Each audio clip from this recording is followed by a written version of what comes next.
ഒരു തേങ്ങ ഇടുകയല്ലെന്നാ പറയണതല്ലേ? അതെ. അപ്പൊ എന്ത് ചെയ്യും? അതാ ഞാനും ആലോചിക്കുന്നത്. മരക്കഴുതേ, അവന്റെ ഒരു ആലോചന. പിന്നെന്തിനാടാ എന്റെ ചോറും തിന്ന് കള്ളും കുടിച്ച് ഈ കുമ്പേം വെറുപ്പിച്ച് നടക്കുന്നത്?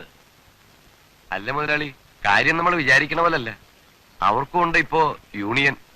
മേപ്പുള്ളി കൊച്ചു വർക്കിയുടെ അടുത്ത് യൂണിയനോ? പോയി പണി നോക്കാൻ പറടാ. ഇതിലും വലിയ യൂണിയൻ പൊളിച്ചിട്ടുള്ളവനാ കൊച്ചു വർക്കി. പിന്നല്ലേ 3-4 പേരുടെ യൂണിയൻ. കാര്യം 4-5 പേരേ ഉള്ളൂ എങ്കിലും അവര് വാശിയില്ല.